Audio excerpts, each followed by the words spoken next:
নমস্কার সমস্ত দর্শক বন্ধুদেরকে অনেক স্বাগত। দেখছেন এই মুহূর্তের বিজ্ঞানের আলোয় সনাতন জ্যোতিষ। আমরা ঠিক কি বলার চেষ্টা করি এই অনুষ্ঠানে, বা যদি কেউ আপনাকে বলে যে আচ্ছা এই যে বিজ্ঞানের আলোয় সনাতন জ্যোতিষ আপনি ধারাবাহিকভাবে ফলো করেন, আপনি এখান থেকে কি শিখলেন?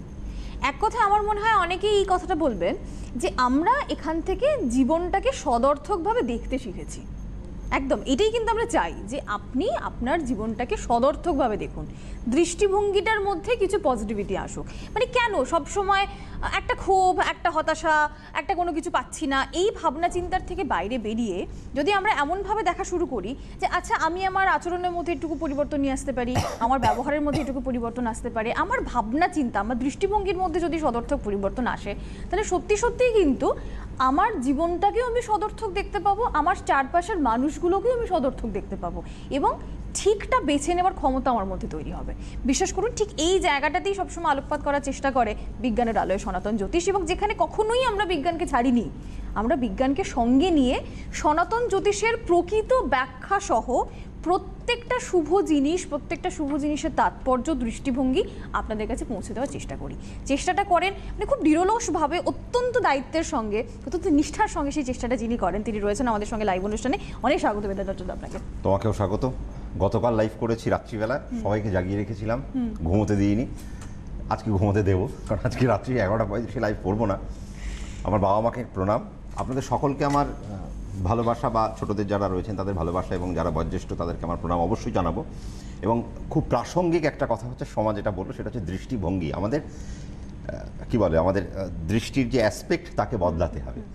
সারাদিনে আমার কিছু হচ্ছে না, আমার চাকরি হচ্ছে না, আমার সম্পর্ক ভালো নেই, আমার দ্বারা কিছু হবে না, নানা রকম নেগেটিভ জায়গাগুলো আমাদেরকে সবসময় না কুড়ে কুড়ে খায়, আর তার ফলে একটা রোগের সৃষ্টি হয়, আর যার ফায়দা নেয় ডাক্তাররা। ঠিক তাই, রোগটার নাম ডিপ্রেশন। হ্যাঁ, আর ভাল লাগে না, তো কোনো ওষুধ নেই। না, ভাল লাগে না কোনো ওষুধ নেই, তার কারণ ভালো লাগে না, কোনো রকম কারণের সাথে ভালো লাগে না। এটা কেন হচ্ছে, তার কারণ হচ্ছে কোথাও না কোথাও আমরা নিজেদের লাইফকে ডেকোরেট করতে পারছি না। আমি গতকাল রাত্রে দ্বাদশী নিয়ে আমি যেরকম বলেছিলাম, তার কারণ আমি বলি প্রত্যেক কটা তিথির মধ্যে, প্রত্যেক কটা তিথি, তার মানে আমাদের তো 15টা তিথি, একটা শুক্ল পক্ষে হয়, একটা কৃষ্ণ পক্ষে হয়, কিন্তু প্রত্যেকটা তিথির মধ্যে একটা ভ্যালু রয়েছে, তার মধ্যে একটা গন্ধ রয়েছে, একটা সুগন্ধ রয়েছে, আবার কিছু ব্যাড স্মেলও রয়েছে। এবার আমি গুড স্মেল নেব না ব্যাড স্মেল নেব, বা যদি ব্যাড ফ্র্যাগ্রেন্স থাকে সেটাকে আমি কি করে অমিট করে সেই জায়গা থেকে, আমি কি করে সেই জায়গা থেকে বেরিয়ে আমি সেই জায়গাটাকে সুশোভিত করব, এই বিষয়টা পুরোটাই ডিপেন্ড করে আমার হাতের মধ্যে। 1 নম্বর, আমি সবার আগে যেটা বলি, জ্যোতিষশাস্ত্রকে হাতিয়ার করতে হবে। আপনার দিন খারাপ, আপনার এই চলছে, আপনার ওই চলছে, এগুলোর থেকে বেরিয়ে গিয়ে জ্যোতিষশাস্ত্রকে হাতিয়ার করতে হবে how to decorate my life. Exactly এই জায়গাটাকে যদি আপনি জ্যোতিষশাস্ত্রকে পাথেয় করতে পারেন, জ্যোতিষশাস্ত্র আপনার কাছে একটা মিষ্টি, একটা সুন্দর, একটা সুইট সাবজেক্ট হিসেবে গিয়ে আপনার কাছে পৌঁছবে। কিন্তু যখনই এটা হবে যে আপনার তো শনি চলছে, তার মানে আপনার আর কিছু হলো না, আপনার অষ্টমপতি চলছে, এখন অষ্টমপতির অন্তর্দশায় চলছে, আপনার কিছু হলো না, বা আপনার তো অমুক তমুকের দোষ আছে, দোষগুলোর না আমার বললাম না, আপনারা পরিচিত সবাই, না আমরা বুঝলাম না কিছুই, ভয় পেলাম 16 আনা। কিন্তু ব্যাপারটা হচ্ছে যে জ্যোতিষশাস্ত্রকে আনা হয়েছিল, কারণ যখন আমি আগেও বলেছি যে শিব এবং পার্বতী কোনো এক সময় কথা বলছিলেন, দুজনের সঙ্গে কথোপকথন করছিলেন, তখন পার্বতী জিজ্ঞেস করেছিল শিবকে যে ব্রহ্মা যে ক্রিয়েট করলো, এত কিছু ক্রিয়েট করলো, এই যে মানব সমাজের সৃষ্টি হলো, জীব জগতের সৃষ্টি হলো, জড় জগতের সৃষ্টি হলো, তাহলে পৃথিবীর মধ্যে তো অনেক দুঃখ থাকবে, পৃথিবীতে তো থাকবে অনেক বেদনা, আনন্দ যেরকম থাকবে তার থেকে আনন্দ থাকলে, আনন্দ যদি 10% থাকে, 90% থাকবে দুঃখ। তাহলে মানুষ পরিত্রাণ কি করে পাবে এখান থেকে, যে তার সে দুঃখকে সে লাঘব করবে কি করে? তখন শিব পার্বতীর এই কথোপকথনের মধ্য দিয়ে শিব তাকে বলেছিলেন, আমরা জানি ইন্দ্রজাল বলে একটা সাবজেক্ট আছে, এই ইন্দ্রজালকে তো এখন অনেকে অনেক কিছু করে, শ্মশানে নিয়ে গিয়েছে, বাট ইন্দ্রজাল হচ্ছে মায়া জাল থেকে নিজেকে মুক্ত করবার যে রচনা, সেটি হচ্ছে ইন্দ্রজাল। অর্থাৎ যেখানে মানুষ তার সুখকে নিজেই নিজের হাতে করে বের করে আনবে, মানে আনন্দময় আমিটাকে খুঁজে পাবে, আনন্দময় আমিটাকে খুঁজে পাবে। তার কারণ এখান থেকে শুরু হলো এবং সেখানে আমরা যখন শিবপুরাণ যখন আমরা পড়বো, আমরা পড়তে ভুলে গেছি। তার কারণ এখন সত্যি কথা বলতে এখন আমরা অন্য কিছু পড়ি। এখন আমরা পুরাণ পড়ি না, এখন আমরা রামায়ণ পড়ি না, আমরা এখন মহাভারত পড়ি না। না পড়তে পড়তে হয়ে গেছে কি আমাদের মধ্যে একটা বদ অভ্যেস তৈরি হয়েছে। আমরা যে কোনো নেগেটিভকে আমরা এখন খুব তাড়াতাড়ি আমাদের মধ্যে নিয়ে আসি আর পজিটিভটাকে খুব তাড়াতাড়ি দূরে ফেলে দিই। আমরা সবসময় ভাবি আমাদের মধ্যে কিছু হবে না, আমাদের মধ্যে যেন কিছুই নেই, আমরা সব হারাতে বসেছি। বাবার সম্পত্তি পাবো না, ভাইয়ে ভাইয়ে অশান্তি হবে, বোনের সাথে আমার সম্পর্ক থাকবে না, আমার বউয়ের সাথে আমার সম্পর্ক ভালো থাকবে না, আমার হাজবেন্ড তো খুব খারাপ, আমার সন্তানটা মনে হয় মানুষ হলো না দাদা, জানেন তো এও একদম বিপথে চলে যাচ্ছে। কত পেয়েছে দিদি? 92% পেয়েছে। হলে কি হবে? সারাদিন মোবাইলটা নিয়ে বসে থাকে। কিন্তু এর ভেতরে যে একটা ক্রিয়েটিভিটি রয়েছে সেই জিনিসটাকে কোথাও না কোথাও আপনারা মানে চোখের বাইরে করে দিয়ে চলে গেলেন। তার মানে ডিপেন্ড করছে, আমি গতকাল বলেছিলাম যে জলের যে ওপর দেখে জলের গভীরতা কোনোদিনই মাপা যায় না। জলে যখন আপনারা 1 পা 2 পা করে নামবেন জলের গভীরতা বুঝতে পারবেন এবং সমুদ্রের ভেতরে থাকে অনেক মণিমাণিক্য রত্ন ভাণ্ডার। আপনার জীবনে বা আপনার জন্মছকের মধ্যে যেমন সেই রত্ন ভাণ্ডারগুলো লুকিয়ে রয়েছে, সার্চ ইট, এটাকে বার করুন। এটাকে যখন বার করতে আরম্ভ করবেন দেখবেন আপনার ভেতরে অনেক কিছু ভগবান পাঠিয়েছে, যেটা শিব পার্বতীকে বলে গেছিলেন। এবং এই দুঃখ থেকে মানুষকে কি করে এই দুঃখ থেকে বার করা যাবে, মানুষকে কি করে সেই মার্গদর্শনে পৌঁছানো যাবে, শিব তার কৌশল পার্বতীকে যখন জানান, সেই হেতু জ্যোতিষশাস্ত্রের আবির্ভাব হয়, যা গণেশ মহর্ষি ভিগুকে এক নিঃশ্বাসে বলেছিলেন এবং সেটি রচনা করা হয়েছিল। তো যাই হোক, কেউ আছেন ফোনে? একজন আছেন ফোনে, বলে নিন। হ্যাঁ, নমস্কার স্যার। দিদি, আমি ব্যাঙ্গালোর থেকে বলছি। আমি স্যারের সাথে একটু কথা বলতে চাই। স্যার নমস্কার আপনাকেও। একটুখানি কথা বলে রেখে দেবেন। না না, আমি আপনার সাথে কথা বলতেই চাই, কিন্তু চিঠি দিয়ে তো বেশিক্ষণ কথা বলা যাবে না, না ওই জন্য। আপনার হাতে 25 মিনিট দিতে পারবো না, 15 মিনিট দিতে পারবো, বলুন। ও আচ্ছা আচ্ছা, ঠিক আছে, থ্যাংক ইউ তার জন্য দাদা। ব্যালেন্স আছে তো মোবাইলে? হ্যাঁ, একদম একদম। বেশ, চলুন গল্প করি। শেষ হবে না। আচ্ছা বেশ, বলুন। স্যার, আমি আমার হাজবেন্ডের সম্বন্ধে একটু জানতে চাই। নিশ্চয়ই জানাবো, নিশ্চয়ই জানাবো। ওনার ডেট অফ বার্থটা বলি? হ্যাঁ বলবেন। 10/4/67। 10/4/1967। 67। হ্যাঁ, 1967। হ্যাঁ, 1967 সাল। হ্যাঁ হ্যাঁ হ্যাঁ। আমি আবার ইংরেজি কম বুঝি, জানেন তো। আচ্ছা, ডেট, টাইমটা বলুন। টাইম হচ্ছে 3:21 দুপুর। দুপুর 3:21। হ্যাঁ, দক্ষিণ 24 পরগনায় জন্ম। দক্ষিণ 24 পরগনায় জন্ম, তাই তো? দাদার বয়স বেশি না, খুব ইয়ং, মানে 51 কাছাকাছি। এই তো সামনে জন্মদিন আসছে, সামনেই জন্মদিন আসছে 10 তারিখ। আমি জন্মদিনে তাহলে কি ব্যাঙ্গালোর চলে যাই নাকি? একটু আপনার বাড়িতে মাংস ভোজন করে আসি। শুনুন, আমি এই জন্যই আপনাকে আরো বেশি ফোন করা যে আপনি ব্যাঙ্গালোরে একবার আসুন। হ্যাঁ হ্যাঁ, আপনি যদি ব্যাঙ্গালোরে আমার কোথাও যদি আপনি চেম্বার না করেন, আপনি আমার বাড়িতে একবার অন্তত আসুন। আপনার আমি খুব বড় ফ্যান, যাকে বলে। এখন নীলাঞ্জনা দি দেখছে, নীলাঞ্জনা দি ওই ব্যাঙ্গালোর থেকে বসে বসে দেখছে। নীলাঞ্জনা দি মানে অলরেডি আমাকে আমন্ত্রণ জানিয়েছে, আমি ব্যাঙ্গালোরে বসবো, আপনাদের কাছে নিশ্চয়ই আপনি আসুন। আমি অনেকদিন ধরে আপনাকে বলছি, আমার বাড়ির প্রত্যেকটা মেম্বার, আমি, আমার হাজবেন্ড আর আমার ছেলে আপনার খুব ফ্যান আর কি। আমি ভাবি আপনি কেন আসেন না, সবাই আছে, আপনি কেন আসেন না একবার? না, যাবো। আপনি একবার আসুন, আপনাকে দেখার খুব ইচ্ছা। ঈশ্বর যেদিনকে চাইবেন নিশ্চয়ই আমি আপনাদের বাড়ির মানে ওই কাছাকাছি হয়তো পৌঁছে যাব। আপনার বাড়িতে কতটা পৌঁছাবো জানি না, কারণ ওই যে হিন্দিতে কথা আছে না, দানে দানে পে লিখা হুয়া হ্যায় খানে ওয়ালে কা নাম, তো এই হচ্ছে ব্যাপার। আমার বাড়ি একবার ব্যাঙ্গালোরে পৌঁছালে ওনারা আপনার কাছে পৌঁছে যাবে। হ্যাঁ, আমরা পৌঁছে যাবো আপনার কাছে, কোনো চিন্তা নেই। আচ্ছা দিদি, আমরা যাবার জন্য বসে আছি। বেশ। আচ্ছা দিদি, আপনার হাজবেন্ডের দিনটা কি বার? সোমবার দাদা। সোমবারে? সোমবার। সিংহ লগ্ন, মেষ রাশি তো? সিংহ লগ্ন, মেষ রাশি। হ্যাঁ, কারেক্ট দাদা। অশ্বিনী নক্ষত্রে জন্ম হয়েছে। হ্যাঁ হ্যাঁ। শুক্লপক্ষের প্রতিপদে জন্ম, তার মানে অমাবস্যা পেরিয়েছে আর জন্ম হয়েছে। আমি গতকাল প্রোগ্রাম করেছিলাম, আপনি দেখেছেন? হ্যাঁ, আমি দেখেছি। গতকালে আমি প্রোগ্রামে বলেছিলাম যে আমি 4টে করণকে খুব ভয় পাই। 1 নম্বর হচ্ছে নাগকরণ, 2 নম্বর হচ্ছে কিংস্তগ্নকরণ, চতুষ্পদকরণ, শকুনীকরণ। এই 4টে করণকে আমি সাধারণভাবে খুব একটা বেশি মানে কি বলি, আমরা ফোরকাস্ট করতে চাই না। কেন চাই না? তার পেছনে কারণ হচ্ছে এই দুটো করণ খুব ভালো, আবার এই দুটো করণ অত্যন্ত নেগেটিভ। কি বললাম, বুঝেছেন? এরা কোনো এই করণে যাদের জন্ম হয় তার কারণ হচ্ছে, দেখুন, একটা হয় রাহু কোনো দুটোকে দেখে আর কেতু কোনো দুটোকে দেখে। আমি নাম বললাম না কোন দুটোকে রাহু দেখে, কোন দুটোকে কেতু দেখে, কিন্তু সমস্যা হচ্ছে যে এই চারটে করণকে স্থিরকরণ বলা হয়। চারটে করণের মধ্যে কি আছে? স্থিরতা রয়েছে। তার মানে আপনার হাজবেন্ডের মধ্যে নিশ্চয়ই স্থিরতা থাকবেই, অবশ্যই স্থিরতা থাকবে। এবং তিনি যেহেতু বৈধৃতি যোগ, অর্থাৎ ধৃতিকে ছাড়িয়ে গিয়েছে, কেমন শুক্লপক্ষের প্রতিপদ, তার মানে চন্দ্র আস্তে আস্তে ভালোর দিকে যাচ্ছে। চন্দ্র রবির যে কম্বিনেশন শুরু হলো, অমাবস্যায় যে রবি আর চন্দ্র একসাথে থাকে, চন্দ্রের যে চন্দ্র তো ম্লান হয়ে যায়, তা চন্দ্র যখনই ম্লান হয়ে যায় মন আস্তে আস্তে খারাপ হতে থাকে। যদিও আপনাদের মন একটু খারাপ না, আপনি যে আমাকে ইনভাইট করলেন খাওয়ানোর জন্য, তার নিশ্চয়ই মন তো খারাপ হতেই পারে না, একটা অচেনা ব্যক্তিকে আপনি খাওয়াবেন। হ্যাঁ একদম, আপনি একদম চলে আসেন আমার বাড়িতে দাদা। নিশ্চয়ই। অশ্বিনী নক্ষত্রের মধ্যে দেখুন একটা সেবামূলক ভাবনা থাকে। আচ্ছা আচ্ছা। আমি জানি না আপনারা যদি আমাকে রেগুলার ফলো করে থাকেন, আমি সবসময় জন্মছকের মধ্যে থেকে আমি কিছু প্লাস বা কিছু পজিটিভ আমি খুঁজে বার করার চেষ্টা করি।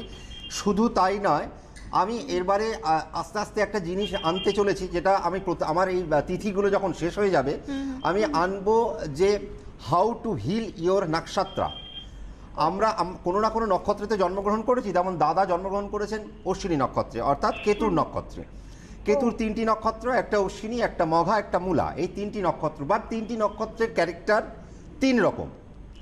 তাহলে এই নক্ষত্রকে কি করে কাজে লাগাবেন, তাকে হিল করবেন, এবং তাকে হিল করে কি করে আপনি তাকে তাকেই আপনি আপনার যষ্টি করবেন, সেই আপনাকে আপনার ওই রাস্তাকে পার করবে, আপনার মধ্যে একটা ব্রিজিং একটা ব্যাপার তৈরি, একটা ব্রিজ তৈরি করবে।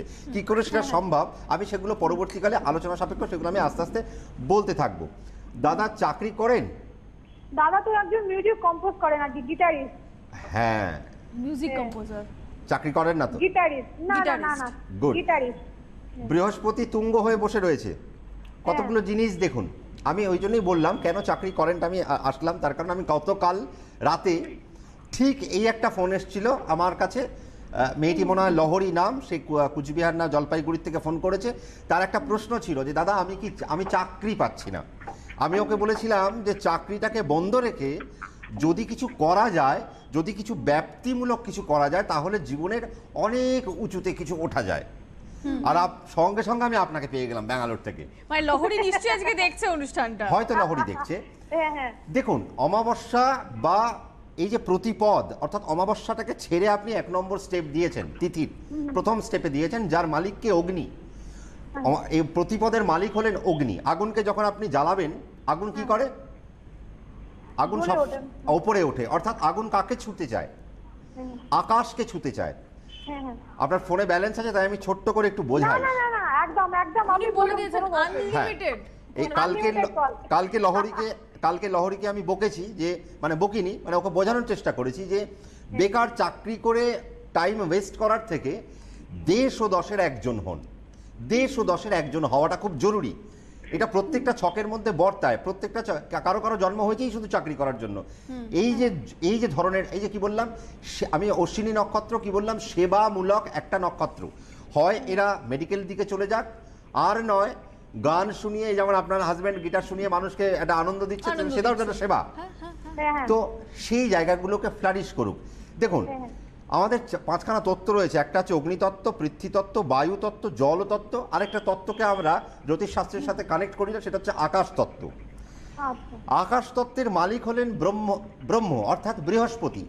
আকাশকে, অর্থাৎ আকাশ মানে আমাদের মাথার উপর। আমি সবসময় বলি আকাশকে সবসময় ভালো হতে হয়। আমরা জন্মছকটাকে নিয়ে বিচার করি, শনি ভালো না, মঙ্গল ভালো না, রবি ভালো না, শুক্র ভালো না, কেতু ভালো না, মাথার ছাদটা কি ভালো? আপনি দেখবেন কোনো আগেকার দিনের বা এখনো দেখবেন যে মন্দিরের জায়গাগুলোকে সবসময় এরকম চূড়াগুলো সবসময় চূড়া হয়। কেন বলুন তো? তার কারণ প্রত্যেকটা মন্দির তাদের আকাশ তত্ত্বকে ভালো করার চেষ্টা করে। আকাশ তত্ত্ব মানে আপনার বাড়ির ছাদে যদি ময়লা জমে থাকে, তাহলে তো আপনার জীবনের মধ্যেও তো তার মানে ময়লা জমে থাকতে পারে। খুব ছোট্ট করে যদি একটা হিসেব বলে দিই, ছোট্ট করে একটা হিসেব বলি, সেটা হচ্ছে যে আপনি খোলা আকাশ, নীল আকাশ দূরে তাকিয়ে রয়েছেন, মনটা কত আনন্দ হয় না? দারুণ লাগে। কিন্তু যখন একটা সেখানে মেঘ চলে আসে, তখন কি ভাল লাগে? মনটা খারাপ হয়ে যায়। মনটা খারাপ হয়ে যায়। আমাদের জীবনটা ঠিক তেমনই। এই যে জিনিসগুলোকে সিম্বলিফাই যখন আপনি করবেন, তখন কি হবে, নিজের মধ্যে একটা আপনারা তখন এর একটা কি বলবো, একটা কালচার করতে পারবেন। কালচার করে সেখান থেকেই নিজেদের জীবনের উন্নতির পথটা নিজেরাই খুঁজবেন। আমরা তো শুধু মার্গদর্শনের জন্য বসে রয়েছি, জ্যোতিষী মাত্র। আমরা কোনো হোতা নই, কিন্তু আপনার মঙ্গল আমি ঠিক করতে পারবো না, আপনার শুক্র আমি ঠিক করতে পারবো না, আপনার শনি যেরকম জন্মগ্রহণ করেছেন সেই রকম তার বলবত্তা নিয়ে সে জন্মগ্রহণ করেছে, সে হয়তো এগিয়ে যাবে, হয়তো আপনাকে কিছু নীলা মুক্ত চুনি পান্না এগুলো পড়াবো, সেটাও মেটেরিয়ালিস্টিক, সেটা কি আপনার বডি বা আপনার মাইন্ডকে ব্যালেন্স করার জন্য। বাকি কাজ আপনিই করবেন, জ্যোতিষী করে না, কোনো পাথরও করে না, কাজ আপনাকেই করতে হবে, এটা মাথায় রাখতে হবে। কিন্তু আমি নীলা পরে আজকে এখানে বসে রয়েছি, কিন্তু কাজ প্রোগ্রাম তো আমায় করতে হচ্ছে, নীলা তো করছে না। না আচ্ছা আচ্ছা, হ্যাঁ ঠিক বললাম দিদি, বুঝেছেন? হ্যাঁ বুঝেছি যোগটা দাদা। দেখুন বৈধৃতি যোগ, অর্থাৎ যে ছড়িয়ে পড়ে, তাহলে আপনার হাজবেন্ডের মধ্যে ছড়িয়ে পড়ার একটা ব্যাপার থাকে। হ্যাঁ হ্যাঁ কালকে ঠিক এই জন্যই আমি লহরীকে বলেছিলাম চাকরি ছেড়ে ছড়িয়ে পড়ো, যত ছড়াতে পারবে তত ভালো। তা আপনার হাজবেন্ড কত দূর ছড়ালো? ওইটাই তো ছড়াতে গিয়েও আটকে যাচ্ছেন মাঝপথে আর কি। আমার হাজবেন্ড তো একটা ইনস্টিটিউটে শেখান আর কি, আচ্ছা। আগে খুব প্রোগ্রাম করতেন, এখন মানে টাইম পায় না, প্রোগ্রাম গুলো আর কি বন্ধ আছে আর কি। বেশ। কিন্তু ইনস্টিটিউটে শেখান উনি, স্টুডেন্টদের শেখান। শেখান। কিন্তু আমি কিন্তু আমি চাই ওনার যে পজিশন আর কি, আমি চাই আরেকটু যাওয়ার জন্য আর কি, যে কিন্তু সেই জায়গাটা এতেও থেমে যাচ্ছে আর কি। অনেক কাজের অফার আসছে বড় জায়গায়, বাইরে যাবার একটা আসছে, কিন্তু সেই জায়গাটা সাকসেস হতে পারছে না আর কি। সেরকম যে তারপরে যেরকম ইনকাম, একটা যে মানুষের একটা ইনকাম, সেই ইনকামটাও থেমে যাচ্ছে আর কি। কাজ করছে কিন্তু সেই ইনকামটা আমার সেই জায়গাটায় আসছে না আর কি। সেই জন্যই একটা চিন্তা, যে আমি দাদাকে আবার জিজ্ঞাসা করি কি ব্যাপার, কিছু তো একটু নিশ্চয়ই আছে, তো কেন এরকম প্রবলেমটা হচ্ছে আমাদের। বলি, প্রথম কথা হচ্ছে খুব দ্রুত গতিতে আপনার হাজবেন্ডের জীবনে কিছু হবে না।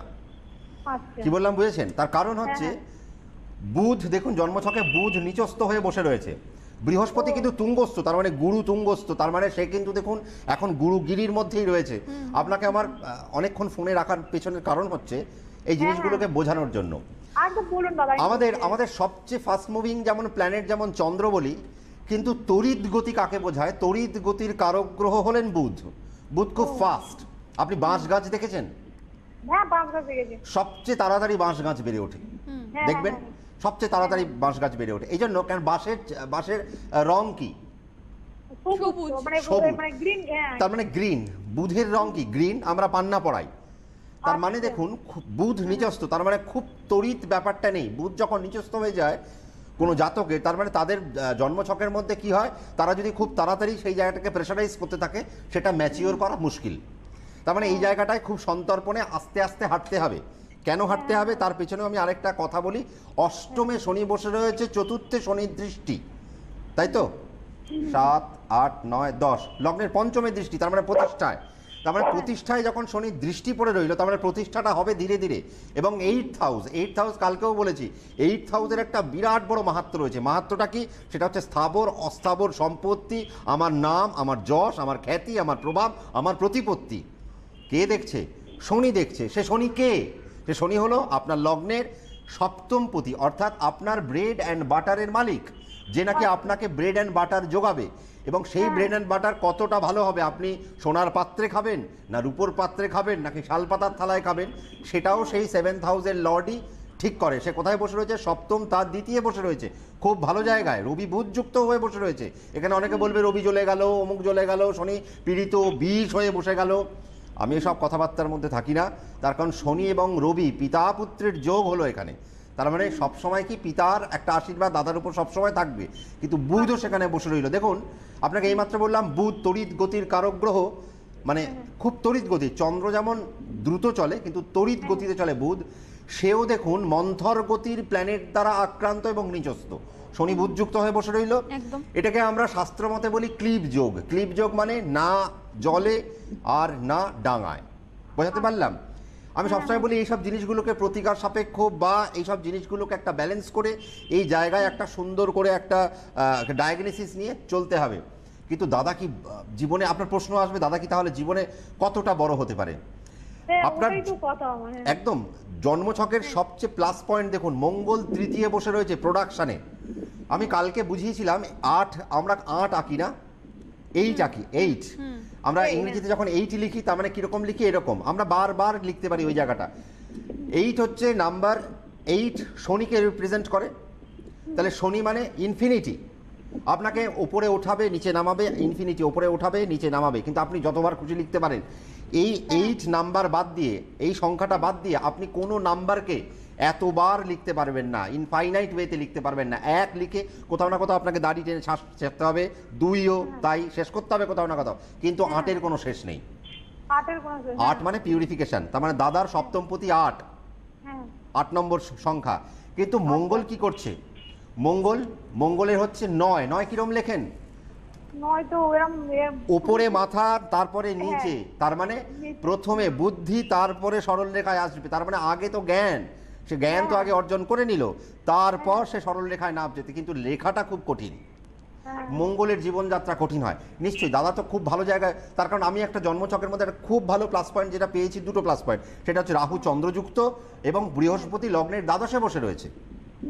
এটাই তো প্লাস পয়েন্ট। রাহু যখন চন্দ্রযুক্ত হয় তারা জীবনের সাকসেস একটা তো পাবেই, কারণ দ্বাদশপতি সে নবমে বসে রয়েছে অনেক, এবং কোথায় গিয়ে পাবে? দেশ বিদেশেও তার নাম ছড়িয়ে পড়বে, কিন্তু লেট। কিন্তু হচ্ছে না, সেটাই চিন্তা যে আমার হবে কেন হবে হবে হবে হবে হবে। তত্ত্বকে খুঁজে বার করুন। দেরি হবে দাদা? হ্যাঁ হ্যাঁ, বলছি আর কত দেরি হবে? হবে আর কত, অনেক ওনার কি তাড়াহুড়ো কিছু নেই আর কি, সব আস্তে আস্তে আস্তে আস্তে হবে আর কি। আপনি মেগাস্টারের নাম শুনেছেন? হ্যাঁ মেগাস্টারের নাম শুনেছি। কে বলুন তো? আমাদের অমিতাভ বচ্চন, শাহরুখ খান। না না না, অমিতাভ বচ্চন। কত বয়স বলুন তো? হ্যাঁ এখন তো 75 এরকম। এখনো টিভির পর্দায় নাচ করছে, এখনো Correct, সিনেমাতে যুদ্ধ করছে। এই যে করে কিছুদিন আগে, যাচ্ছে। তার মানে কি এই বয়সটায় এসে তাকে এই সফলতা দিল? আমাকে তো দেয়নি, আপনাকে তো দেয়নি, সোমাকে তো দেয়নি। আপনার হাজবেন্ডকেও এতটাই সফলতা দেবে কবে? একটু দেরি করুন, কারণ শনি লেটে দেয়, কিন্তু ওই যে বলে না দের আয় পর দুরুস্ত আয়, তো শনির কথাটাই হচ্ছে তাই। শনি আসবে দেরিতে, কিন্তু ঘটাবে অনেক দিন ধরে, কিন্তু দুরন্ত আসবে, খুব ভালো আসবে। আপনার হাজবেন্ডের ছক খুব একটা খারাপ নয়। আপনার হাজবেন্ডের যেটা সমস্যা, আপনাকে আমি প্রথমেই বলে রেখেছি, সেটা হচ্ছে কিংস্তঘ্নকরণ। আমি বারবার বলে রাখি, স্থিরকরণকে প্রতিকার করা প্রয়োজন আছে। অনেকে বুঝতে পারে না। দেখুন, আপনাকে আমি এতগুলো কথা বোঝালাম, এবার আমি এখানে এসে ফেলি, প্রথম পাতায় নিয়ে এসে ফেলি। সেই পাতাটা কি? সেটা হচ্ছে করণ। আপনাকে বলেই দিলাম স্থির, অর্থাৎ যারা স্থির হয়ে যায়। তার মানে আপনি বলছেন না আর কবে দাদা, তো এই কবেটার উত্তর তখনই পাবেন যখন স্ট্যাগনেন্সিকে আপনি শেষ করবেন। এই স্ট্যাগনেন্সি কোথায়? না আপনার হাজবেন্ডের কিংস্তঘ্নকরণে জন্ম, বহির্দৃতি যোগ, রূপর পায়া সব ওকে, বাট কিংস্তঘ্নকরণ কোথাও না কোথাও আপনার হাজবেন্ডকে স্থির করে দিল। তার মানে সফলতা নেই, ঠিক কোথাও না গিয়ে আটকে যাচ্ছে। এই স্থিরতাটাকে আমি বারবার বলেছি। এই বোঝালাম এত কথা কেন বললাম, তার কারণ এই যে আমি আজকে চলে যাব, আবার আগে পিছনে অনেকে বসবেন, বসে আবার আমার প্রতিবাদ করে, এইসব করণ ভরণ কিছু হয় না, জানেই না হয়তো করণটা কাকে বলে, করণের ভূমিকা কি, এই করণের মালিককে, করণকে কোন তত্ত্ব দেখে, কোন এলিমেন্ট করণের সাথে জড়িত রয়েছে, সেই জিনিসগুলো তো হয়তো জানে না, পড়াশোনাটাই করে না। প্রথম কথা, আমাকে তো এখন প্রচুর পড়তে হয়, এবং এখন শেষ করতে পারিনি। এই জন্মে শেষ করতে পারবো কিনা, চুলে পাক ধরে যাবে, বুড়ো হয়ে যাব, দাঁত পড়ে যাবে, তাও শেষ করতে পারবো না। জ্যোতিষটাকে প্রচণ্ডভাবে, সত্যি কথা বলতে আমিও যে সব জানি এটা হতে পারে না, কারণ আমি এই জন্মে হয়তো জ্যোতিষটাকে কিছুই জানবো না, 1 থেকে 1.5%, এইটুকু জানতে পারি। বাকি 99 বা 98.5% এখানেই রেখে চলে যেতে হবে, কারণ পড়তে পারবো না, সমস্যাটা সেটাই। তো স্থিরকরণগুলোকে দেখুন, এই যে নাগকরণ, শকুনিকরণ, কিংস্তঘ্নকরণ, চতুষ্পদকরণ কখন আসে? কৃষ্ণপক্ষের চতুর্দশী থেকে অমাবস্যা এবং শুক্লপক্ষের প্রতিপদের প্রথমার্ধ পর্যন্ত এই 4টি করণ আসে। এই 4টি করণ যদি থাকে, তাহলে আমরা জীবনে স্থির হতে থাকি। আস্তে আস্তে যতটা উঁচুতে ওঠার কথা, গ্রাফটা ততটা নিচের দিকে নামতে থাকে। তার প্রতিকার কি, সেটাকে ভাবতে হবে। বলতে বলতে সময় শেষ। আমি ঠিকানা একদম বলতে পারিনি, শুধু আপনাদেরকে বলবো যে ফোন নাম্বারগুলোতে যোগাযোগটা করতে পারবেন, অন্তত সেটা লিখে রাখুন। 9830771807, 9830772058। এবং বেদাচার্যদা কথা দিয়েছেন আগামীকাল আবার 12টায় আসবো। ততক্ষণ পর্যন্ত নিজের তত্ত্বগুলোকে খুঁজতে থাকুন আর রিকভার করার চেষ্টা করুন। নিশ্চয়ই পারবেন, কেন পারবেন না? আপনার হাতেই রয়েছে আপনার জীবনের সাফল্যের চাবিকাঠি। একদম ফাইন্ড ইট। অনেক ধন্যবাদ দাদা, নমস্কার। দক্ষা মাইথিক ওয়ার্ল্ড অফ অ্যাস্ট্রোলজি, মাইথোলজির বিজ্ঞানসম্মত তথ্য জেনে আদি সনাতন জ্যোতিষ শেখার একমাত্র প্রতিষ্ঠান দক্ষা। বাস্তু, হোরা, সংখ্যাতত্ত্ব ইত্যাদি শিখতে যোগাযোগ করুন 9051451482, 9830281718, শাখা দক্ষিণেশ্বর, শ্যামবাজার, শিলিগুড়ি। বিশদ জানতে হোয়াটসঅ্যাপ করুন 8585003800 এই নম্বরে।